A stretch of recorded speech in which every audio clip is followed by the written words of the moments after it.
শুনে বকুল হাসে, ওই তাহার মতো তুমি আমার কথা শুনে হাসো না তো।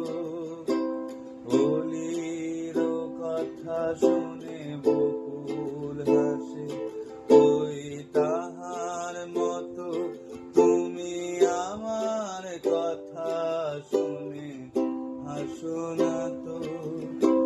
ধরার ধুলিতে যে ফাগুন হাসে, ওই তাহার মতো তুমি আমার কাছে